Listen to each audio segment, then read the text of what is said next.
The charity gala sparkled with wealth and pretension.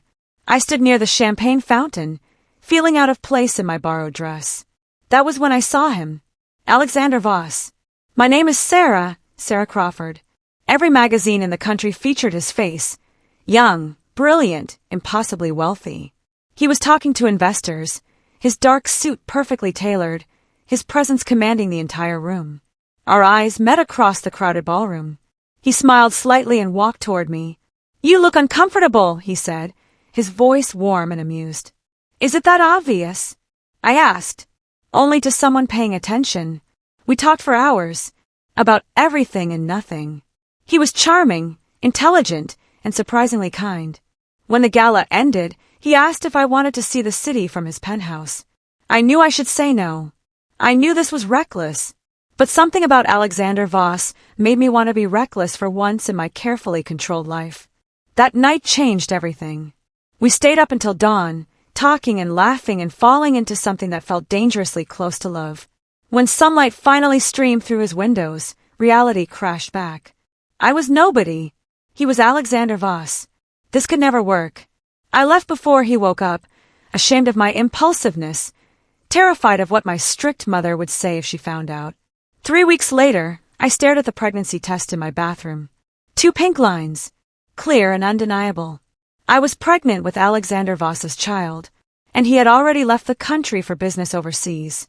I tried to hide the pregnancy for as long as possible. Loose clothing, careful posture, avoiding my mother's sharp eyes. But at 3 months, she cornered me in my bedroom. "You're pregnant," she said flatly. It was not a question.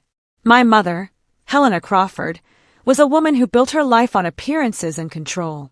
My pregnancy was the ultimate failure in her eyes. "Who is the father?" she demanded. I stayed silent. Telling her about Alexander would only make things worse. She would either try to trap him or use the scandal to destroy me completely. "It doesn't matter," she said coldly. "This ends now. You'll marry Mark Blackwood. He's agreed to take you despite your condition." Mark Blackwood was 74 years old, wealthy, respectable, and desperate for a young wife to improve his fading reputation. My sister Penelope stood in the doorway, elegant and beautiful as always. "At least someone wants you now," she said with a cruel smile. "Mother, really? She should be grateful." My mother confiscated my phone immediately, canceled my credit cards, posted guards at every exit of our mansion. I was a prisoner in my own home. "You will marry Mark in 2 weeks," my mother announced. "You will smile. You will be grateful. And you will never speak of this pregnancy's real father." I touched my stomach, feeling the tiny life growing inside me. I was trapped completely. The wedding took place at St. Mark's Cathedral. 300 guests filled the pews, all pretending this was a normal celebration. I wore white lace that felt like a shroud. Mark stood at the altar looking pleased with himself. He was gaining a young wife and an heir without having to actually father a child. My mother sat in the front row, her face serene and satisfied. Penelope wore a designer dress and smiled at everyone, playing the role of supportive sister while secretly mocking me. The priest asked if I took Mark as my husband. My voice was barely a whisper when I said yes. As I signed the marriage register, I felt movement inside me. The baby kicked for the first time. Strong and insistent, as if protesting this marriage as much as I was. Tears filled my eyes, but I blinked them away. Crying would only give my mother and sister more ammunition. The reception was torture. Guest after guest congratulated Mark on his lovely young bride. They congratulated my mother on the wonderful match. Nobody asked me how I felt. Nobody cared. Mark led me in a dance that made my skin crawl.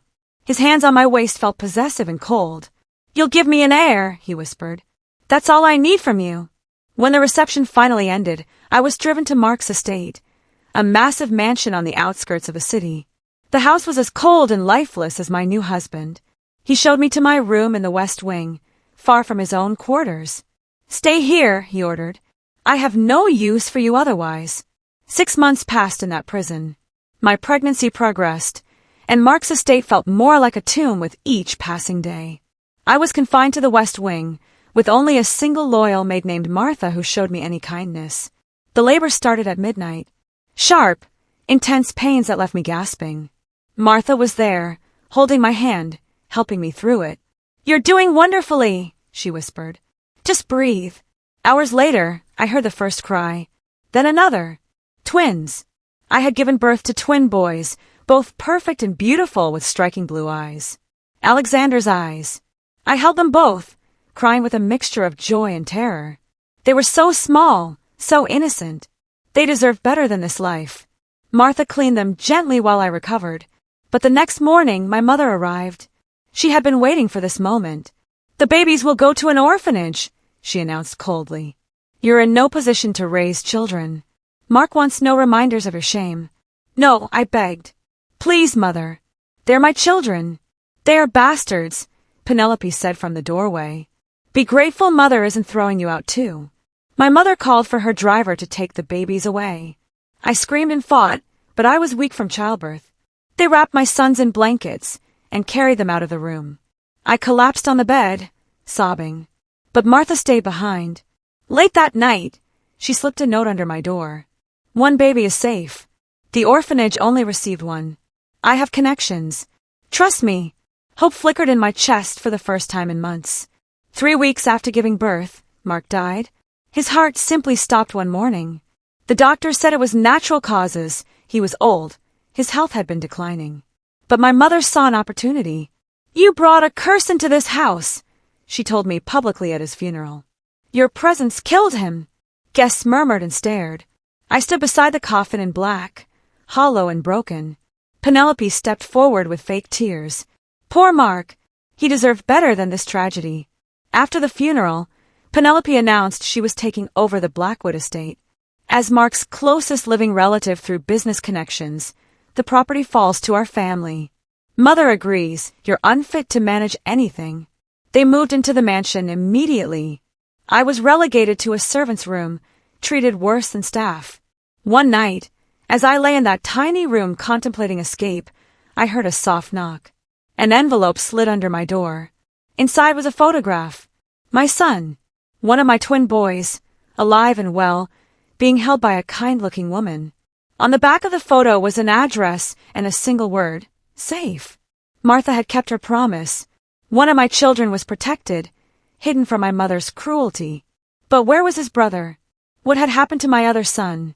I stared at the photograph for hours, memorizing every detail of his face. He had Alexander's eyes. Alexander's strong jawline was already visible even in infancy. My child. My reason to survive. That night, I began planning my escape. I would find my son. I would find Alexander. And I would destroy everyone who had destroyed me. The escape took careful planning. Martha helped me gather supplies in secret. Money she had saved, clothes, documents. "You need to leave tonight," Martha whispered one evening.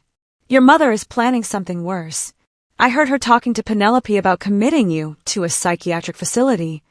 Fear shot through me. If they locked me away in an institution, I would never escape. Never find my sons. Never get justice. That night, a storm raged outside. Thunder shook the windows. Rain pounded against the roof. Perfect conditions for disappearing. At 2 a.m, Martha led me through the servants' passages to a side door. "The address on the photo, go there first. The woman caring for your son is trustworthy. She'll help you." I clutched the small bag containing the photo, Martha's savings, and a few pieces of jewelry I had managed to hide. "Thank you," I whispered, "for everything." Martha hugged me quickly. "Go. Live. Fight back." I ran into the storm, rain soaking through my clothes immediately. Behind me, the mansion loomed dark and threatening. I did not look back. I walked for miles through the rain, eventually reaching a small train station. My clothes were soaked. My hair hung in wet tangles. I looked like a ghost. I collapsed on a bench, exhausted and shaking from cold. That was when I heard footsteps approaching. A man's voice, concerned and familiar. "Are you all right? Do you need help?" I looked up slowly. Alexander Voss stood before me, an umbrella in his hand, his eyes widening with recognition and shock. "Alexander," I whispered. Then everything went black. I woke in a hospital bed. Soft sheets, warm blankets, the smell of antiseptic and flowers.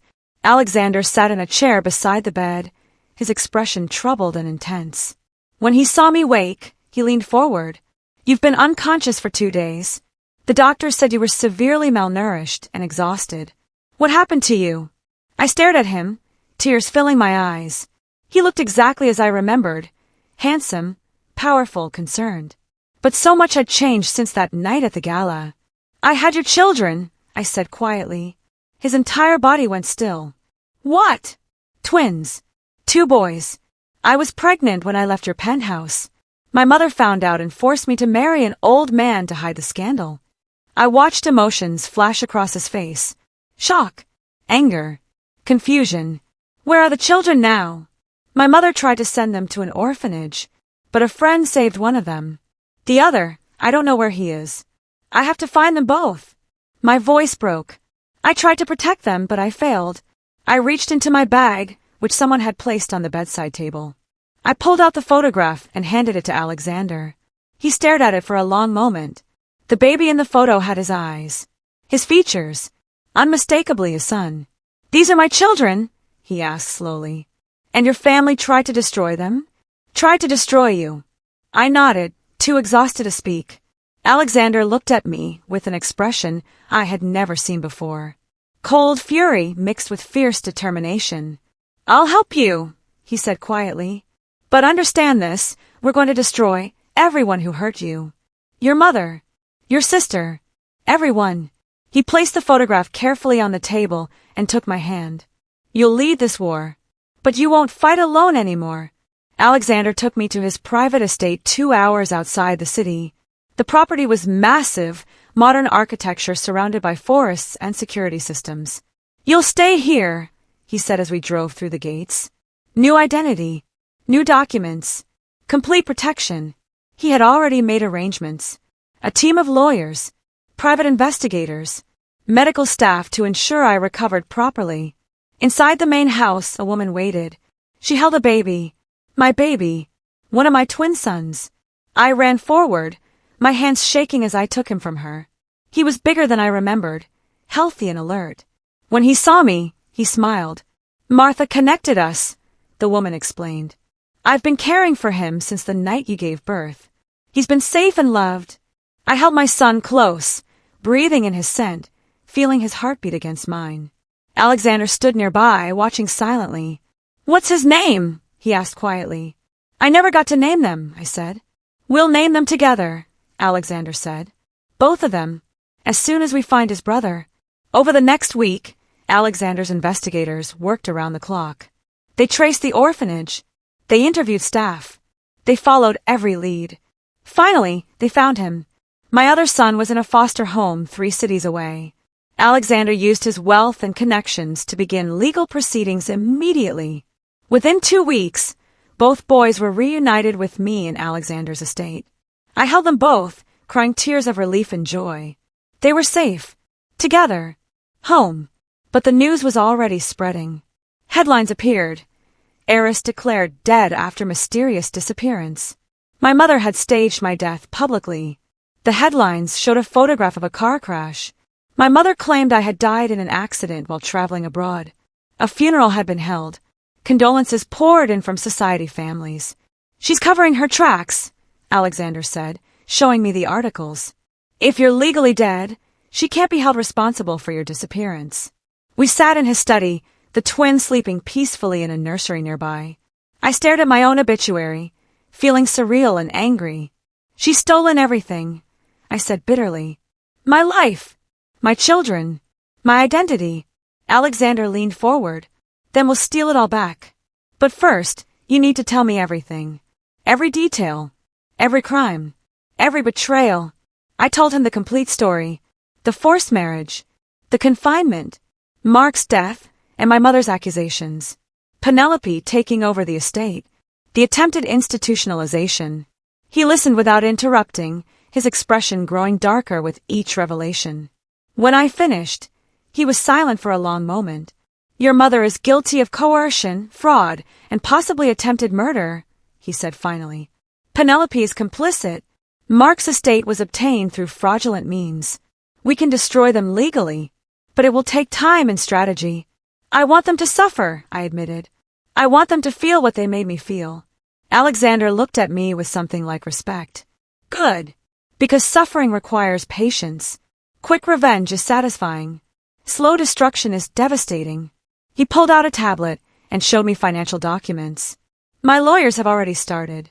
We're buying shares in your mother's companies through shell corporations. Slowly, quietly. By the time she realizes what's happening, we'll control everything. Over the next 6 months, I transformed. Alexander hired tutors who taught me business, finance, and corporate strategy. I learned to read financial statements and negotiate deals. I studied law and public relations. Every day, I became stronger and more capable. Alexander's lawyers created a new identity for me, Elena Voss. Distant relative of Alexander's. Business partner. Fiancé. Someone with no connection to the dead heiress from the Crawford family. Elena Voss is powerful, Alexander explained. She's educated, wealthy, connected. Everything they tried to prevent you from being. I practiced my new signature. Elena Voss. It felt like armor. The twins thrived in their new home. They were happy, healthy, surrounded by love and security. I named them Lucas and Nathan, strong names for strong boys. Meanwhile, Alexander's team worked quietly in the background. Buying shares, acquiring properties, building leverage. His lawyers discovered that my mother's main company, Crawford Enterprises, was heavily leveraged and vulnerable. She's made mistakes, Alexander told me one evening. Risky investments, bad partnerships. She's been using company funds for personal expenses. If we push the right pressure points, the entire structure collapses. But we needed patience. We needed to wait for the perfect moment. Then Penelope made a mistake. She hired a private investigator to look into the new investor buying shares in Crawford Enterprises. She wanted to know who was threatening her position. The investigator began following Elena Voss. The private investigator was thorough and expensive. He followed me for weeks, photographing my movements, documenting my meetings. I knew he was there. Alexander's security team kept me informed. We let him gather information. Let him think he was discovering secrets. One afternoon, the investigator managed to photograph me entering the luxury hotel where Alexander kept a penthouse office. The photo was slightly blurred but clear enough. He sent it immediately to Penelope. Penelope showed it to my mother that same evening. This is Elena Voss, Penelope explained. She's been buying shares in our company. She's connected to Alexander Voss. My mother studied the photograph carefully. Even blurred and from a distance, something about my face made her pause. There's something familiar about her, my mother said slowly. I can't place it. She's nobody, Penelope dismissed. Just some business associate of Voss's. But she's becoming a problem. We need to know what she wants. My mother made a decision. Invite her to dinner. A business dinner of sorts. We'll feel her out, see what her intentions are. Penelope sent a formal invitation to Elena Voss, delivered through proper business channels. The Crawford family requests the pleasure of your company for dinner. Alexander brought me the invitation. It's a trap, he said immediately. They're suspicious. They want to examine you up close. Good, I said calmly. Let them look. They won't see me. They'll see Elena Voss. Someone completely different from the broken girl they destroyed. Alexander looked concerned. If they recognize you, they won't, I interrupted. People see what they expect to see. And they expect me to be dead. The dinner was held at my mother's mansion, the same house where I had grown up, where I had been imprisoned. Walking through those doors again took all my courage. Elena Voss wore a designer dress and expensive jewelry. Her hair was styled perfectly. Her makeup was flawless. I carried myself with confidence and power. My mother greeted me at the door, her smile calculated and false. Miss Voss, how lovely to finally meet you. We shook hands. Her grip was cold. Mrs. Crawford, thank you for the invitation. Penelope appeared beside her, beautiful and poisonous as ever. We're curious about your interest in our company. It's unusual for someone so young to be involved in such aggressive acquisitions. I believe in strategic investments, I said smoothly. Crawford Enterprises has potential that hasn't been fully realized. We sat down to dinner in the formal dining room. I recognized every detail. The chandelier I used to stare at during silent dinners, the table where I had been scolded for minor infractions. My mother watched me carefully throughout the meal. "You seem familiar, Miss Voss. Have we met before?" "I don't believe so," I said calmly. "I've been abroad for several years. This is my first time operating in this region." Penelope poured wine. "Tell us about your relationship with Alexander Voss. You're engaged, aren't you?" "We are," I confirmed. "He's been an incredible partner in both business and life." As we talked, my mother excused herself briefly. I watched her walk to a side table and retrieve something small. A pill bottle. She returned and subtly dropped something into my wine glass while pretending to refill it. I saw everything. Pretended to see nothing. I made a show of drinking the wine slowly. My mother and Penelope relaxed slightly, thinking their plan was working. Whatever they had put in my drink was supposed to incapacitate me, make me vulnerable, maybe even kill me if the dose was right. But Alexander had prepared me for exactly this scenario. Before dinner, I had taken an antidote his medical team had developed, something that would counteract most common sedatives and poisons. I pretended to feel dizzy. "I'm sorry," I said, my words slightly slurred. "I suddenly don't feel well." "Oh dear," my mother said with false concern. "Perhaps you should lie down. We have a guest room prepared." They led me upstairs to a bedroom. I stumbled convincingly, letting them support me. As soon as the door closed, I collapsed on the bed. I heard them talking in the hallway. "She'll be unconscious for hours," my mother said. "Call the police. Report that she attempted to steal jewelry from our vault. We'll have evidence planted before she wakes." "Perfect," Penelope agreed. "We'll destroy her credibility, ruin her reputation. Then we'll find out who's really behind these attacks on our company." They left me alone.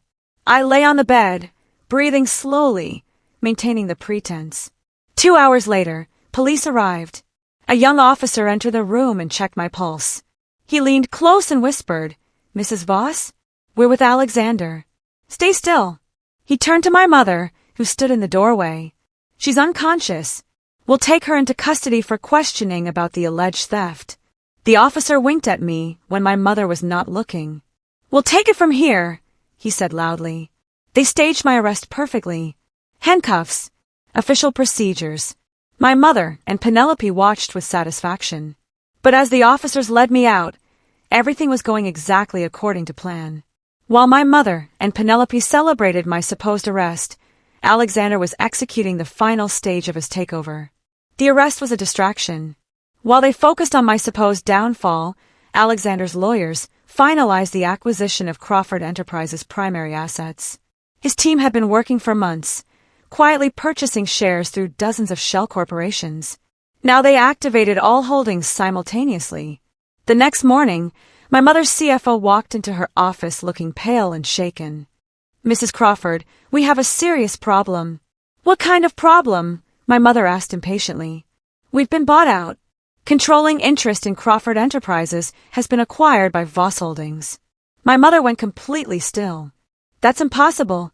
It's already done. The paperwork was filed this morning. Voss Holdings now controls 70% of the company. They're calling a board meeting for tomorrow." Penelope rushed in, her phone pressed to her ear. "Mother, something's happening. Someone's frozen our accounts." The collapse happened quickly. Alexander's team had documented every illegal transaction my mother and Penelope had made. Embezzlement, fraud, tax evasion. They presented evidence to regulatory authorities who immediately froze assets pending investigation. My mother tried calling her lawyers, her bankers, her political connections, but Alexander had anticipated every move. He had more money, more power, more influence. Within 24 hours, my mother and Penelope were drowning in legal problems, and I was perfectly safe in Alexander's protected custody. "The arrest was fake," Alexander explained to me that evening. "Those were my people, not real police. But your mother doesn't know that yet. She thinks she won." I smiled slowly. "When do we reveal the truth?" "Tomorrow," Alexander said. "At the board meeting.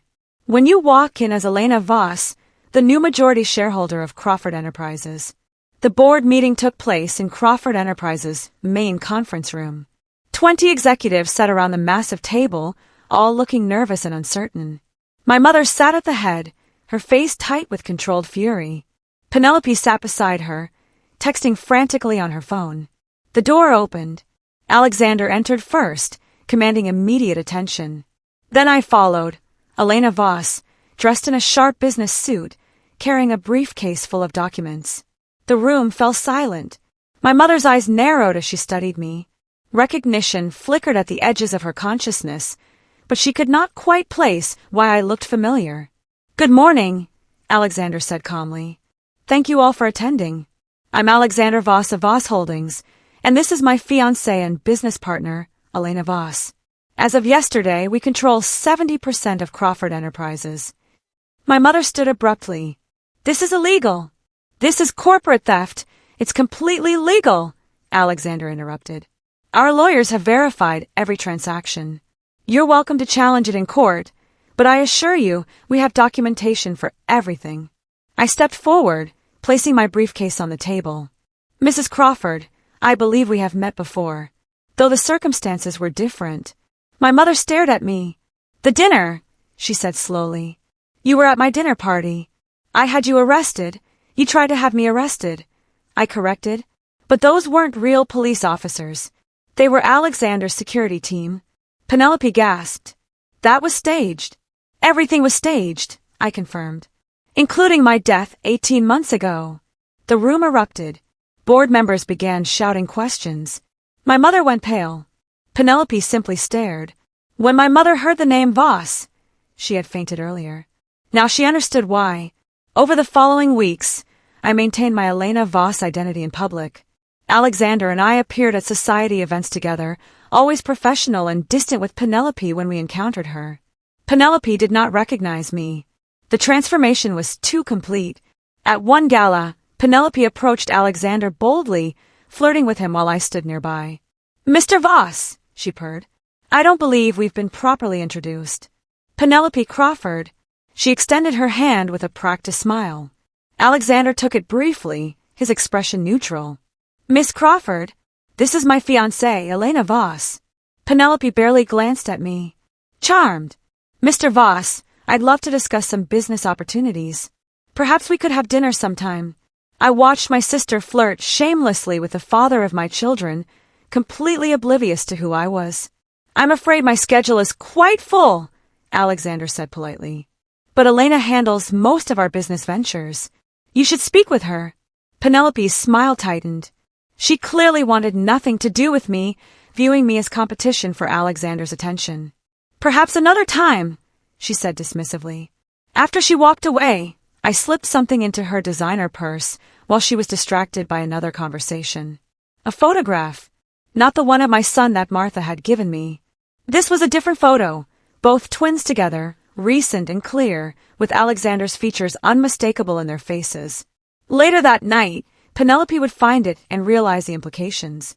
She would understand that Elena Voss was not just a business rival. She was family. That night, my phone rang. Unknown number. I answered to hear Penelope's voice, shaking with shock. "Who are you?" she whispered. "Really?" I hung up without answering. Let her wonder. Let her panic. Whispers began circulating through high society. People noticed the resemblance between Elena Voss and the late Crawford heiress. The same height, the same voice, the same gestures. At charity events and business functions, conversations would pause when I entered. People stared, then quickly looked away. "There's something familiar about Miss Voss," someone would murmur. "Don't be ridiculous," others would reply. "The Crawford girl died over a year ago. This is someone completely different." But the rumors persisted. My mother panicked. She tried to bribe journalists to stop investigating. She tried to threaten editors who were digging into the story. But Alexander had more money and more influence. Every attempt my mother made was blocked or countered. Meanwhile, Alexander's lawyers made another discovery. The marriage contract between Mark and me was technically invalid. Mark had lied about his mental competency when signing the documents. He had been suffering from dementia, legally incapacitated to enter contracts. "The marriage was never legal," Alexander explained, "which means any claims your mother or Penelope have to Mark's estate are fraudulent." He leaked this information carefully to legal publications, let it spread through the industry. Questions arose about the Crawford family's business practices. Investigations began. The foundation of my mother's empire started to crack. One morning, I received a call from my mother's personal assistant. Mrs. Crawford requests a meeting with Miss Voss. She says it's urgent. Tell her I'll consider it, I said calmly. That evening, my mother appeared on the news, announcing a press conference for the following week. She looked haggard, desperate. Something was coming. The press conference took place in a hotel ballroom. Journalists packed the space, cameras ready. But before my mother could speak, I called my own press conference at a different venue. It was a strategic move. Divide the media attention. Alexander and I stood on stage together, facing dozens of cameras and reporters. Thank you for coming, I began. I want to speak today about women betrayed by their families. About women forced into marriages they didn't choose. About women who were silenced and erased. I spoke generally, never mentioning names. But everyone in that room knew exactly who I was talking about. The Crawford family scandal had been building for weeks. These women are told they're worthless. They're told to be grateful for scraps of dignity. They're sold like property to the highest bidder. My voice remains steady and strong. But I'm here to say that silence can be broken. Justice can be found. And sometimes, the women they tried to bury come back stronger than before. The room was completely silent. Then chaos erupted as journalists shouted questions. I answered calmly, still without naming my mother or Penelope directly. Alexander stood beside me, his presence lending weight to my words. We were about to leave the stage when the doors burst open. Penelope stormed in, her face red with fury and tears. She's a liar! Penelope screamed. This is all lies. She stopped suddenly, really seeing me for the first time. Recognition dawned in her eyes. Horror followed immediately after. No, she whispered. You're dead. You're supposed to be dead. Every camera in the room turned toward her. Microphones captured her confession. I smiled calmly. Reports of my death were greatly exaggerated.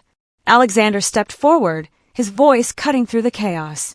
Since Miss Crawford has joined us, I think it's time for full disclosure. He signaled to his assistant, who distributed folders to every journalist in the room. These documents show systematic embezzlement by Helena and Penelope Crawford. Over the past 5 years, they've stolen approximately $40 million from Crawford Enterprises and its subsidiaries. Gasps filled the room. Cameras flashed continuously. Alexander continued calmly. The documents also show property fraud, tax evasion, and illegal acquisition of assets. Everything is documented with dates, bank transfers, and witness testimony. Penelope tried to speak, to defend herself, but the journalists swarmed her with questions. The evidence was overwhelming. Financial records showing money transferred to offshore accounts. Property deeds forged with fake signatures. Investment scams that had destroyed smaller companies. It was all there, clearly presented and impossible to deny. My mother's press conference, happening simultaneously across town, was falling apart. Reporters were leaving mid-sentence to cover the breaking story about embezzlement and fraud. Within an hour, the story dominated every news outlet. Crawford family empire collapses amid fraud scandal, read the headlines. My mother released a statement claiming innocence, but nobody believed her. The evidence was too clear. That evening, my mother made a desperate call to my phone. I had been waiting for it. You, she hissed. You're alive. You're Elena Voss. Hello, Mother, I said calmly. I'll destroy you, she vowed. Even if it kills me, I'll make you pay for this betrayal. Betrayal! I laughed bitterly. You forced me into marriage.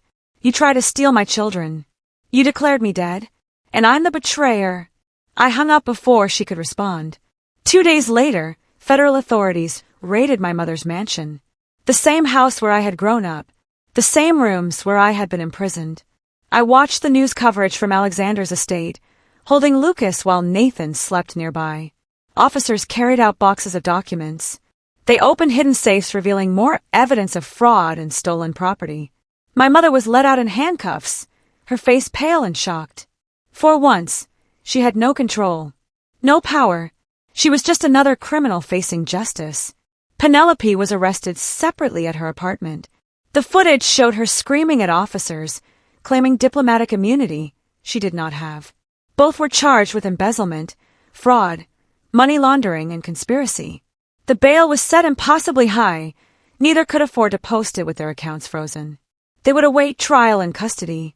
Alexander sat beside me, his hand resting on my shoulder. "It's done," he said quietly.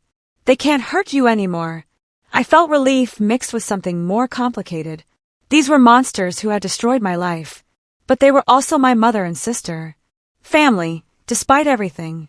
I thought I would feel more satisfied, I admitted. "Revenge is never as sweet as we imagine," Alexander said. "But justice has its own value." My mother tried to flee the country during a brief release for a medical appointment. Alexander's people had anticipated this. Private security intercepted her at the airport, cameras capturing her attempted escape. The images appeared on every news site. Helena Crawford, once powerful and respected, reduced to a desperate fugitive. The trial was scheduled for 3 months later, but everyone already knew the outcome. The evidence was too overwhelming to fight. Penelope lost everything within weeks. Her luxurious apartment was seized as evidence.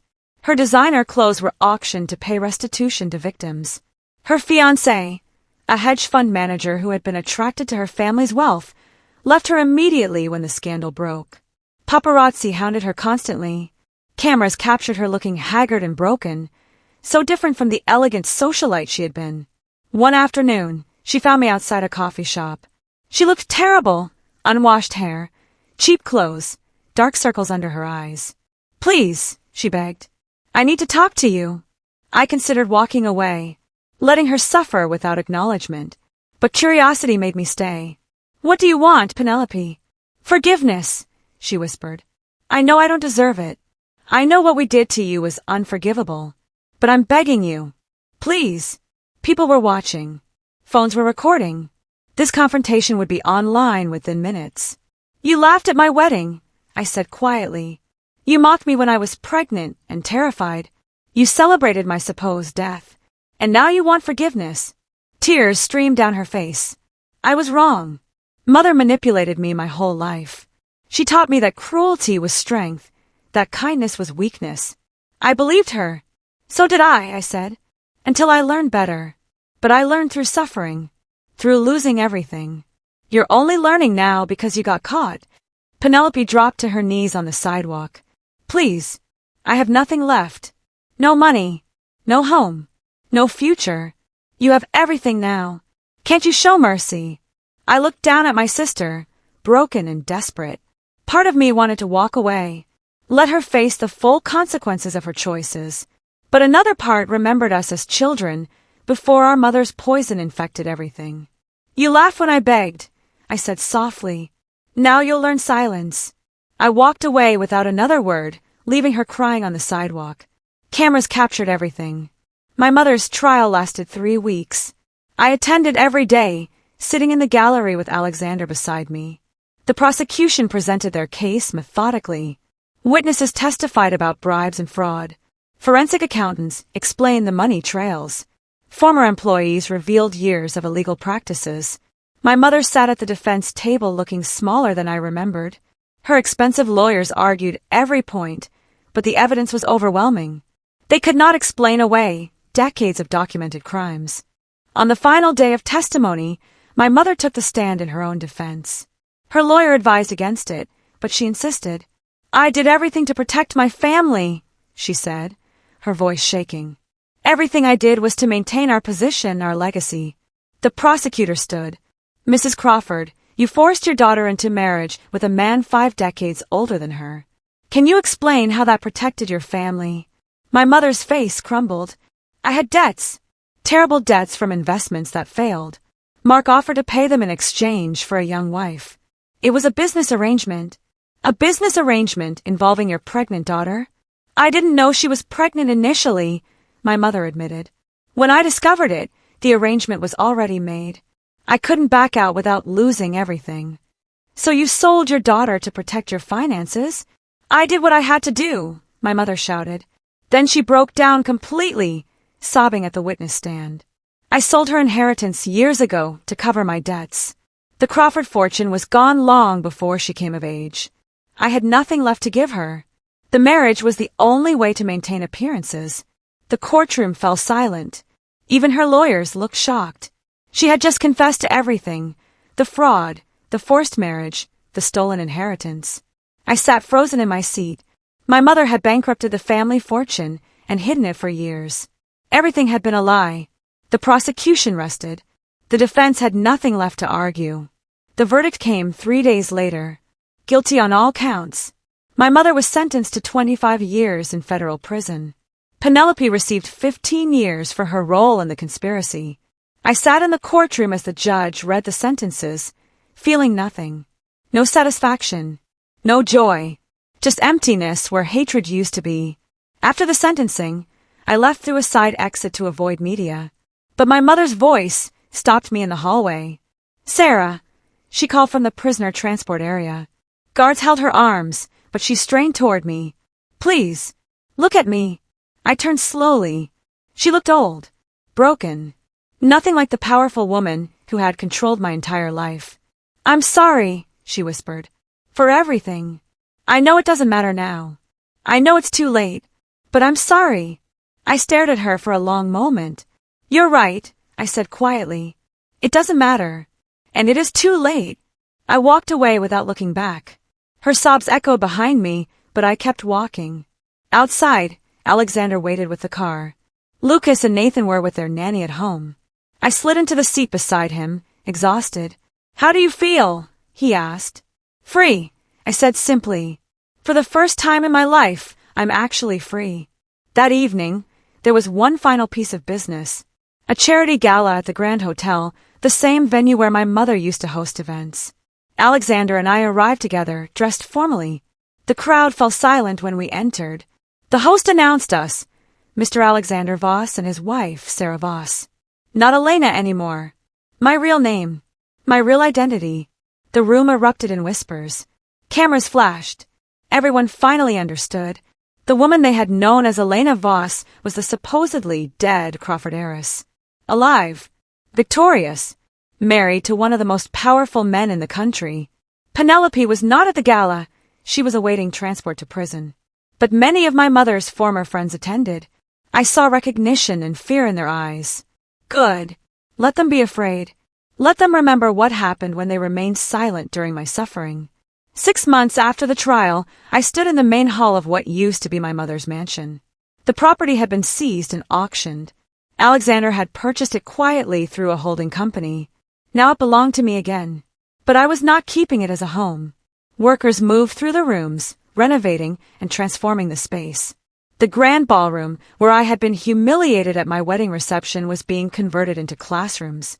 The dining room, where I had been poisoned, would become a counseling center. The West Wing, where I had given birth alone, would house childcare facilities. I was creating the Sarah Voss Foundation headquarters, a complete resource center for single mothers, women escaping forced marriages, and families dealing with custody battles. Alexander walked through the construction, inspecting progress.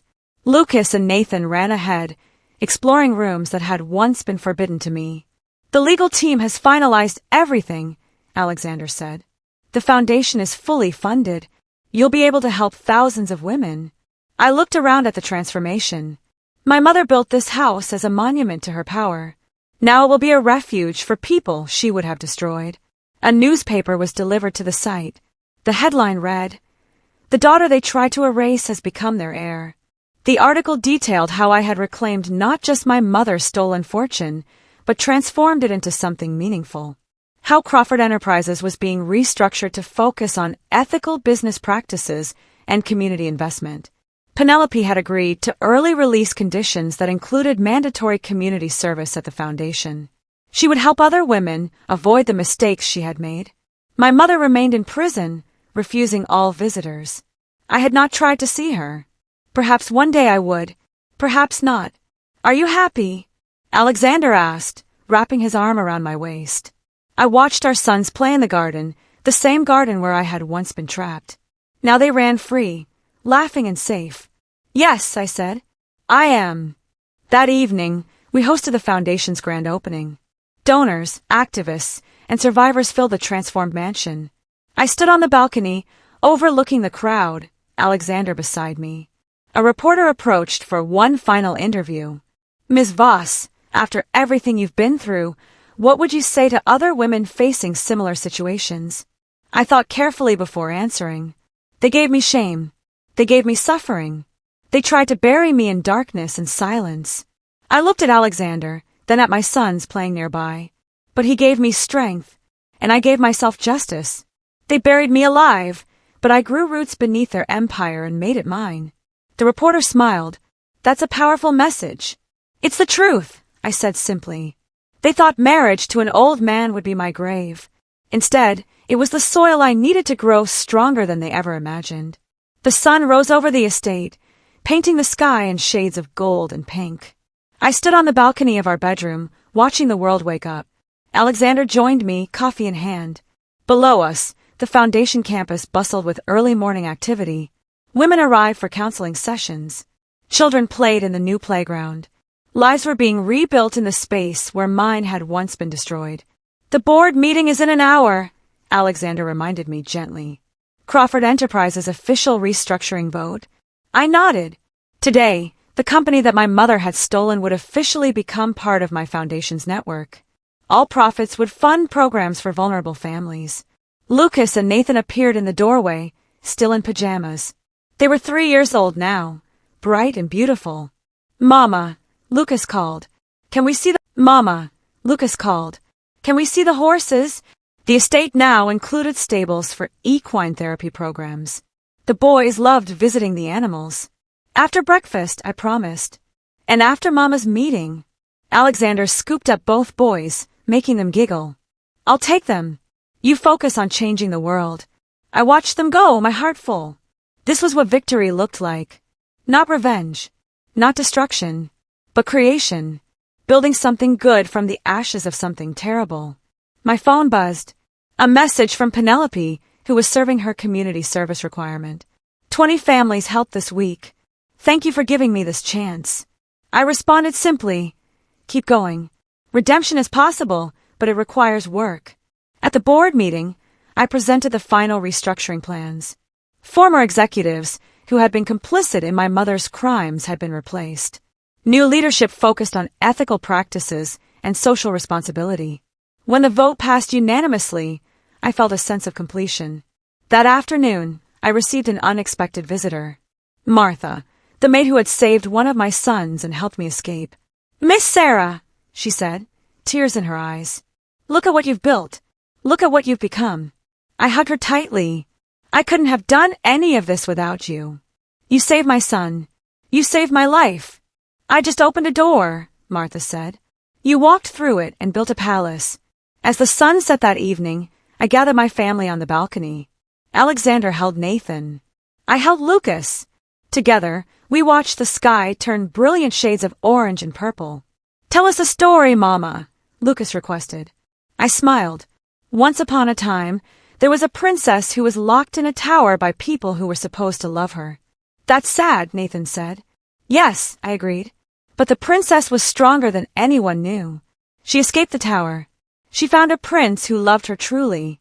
And together, they turned the tower into a castle where other princesses could find safety. Did they live happily ever after? Lucas asked. I looked at Alexander, who smiled back at me.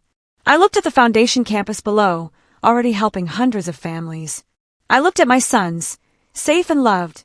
Yes, I said. They did. Because happy endings aren't given. They're earned. And this princess earned hers. Alexander pulled us all close. They forced you to marry an old man to bury you, he said quietly. But the billionaire you once loved found you and helped you rise higher than any of them could reach. I kissed his cheek, then kissed each of my sons. They tried to force me into darkness. Instead, they pushed me toward light. They gave me suffering, but I transformed it into strength. They gave me shame, but I turned it into pride. The stars began appearing in the darkening sky, each one a reminder of all the women who had suffered similar fates. Each one a promise that the foundation would help as many as possible. Mama, Nathan asked, are you happy? Yes, my love, I said, holding him close. I am very, very happy. And for the first time in my entire life, It was completely true. They had forced me to marry an old man to silence me. But the billionaire I once loved had found me. Together, we had destroyed everyone who hurt us. Not with cruelty, but with justice. Not with revenge, but with transformation. Not with their weapons, but with our strength. They buried me alive, but I grew roots beneath their empire and made it mine. And that was the greatest victory of all.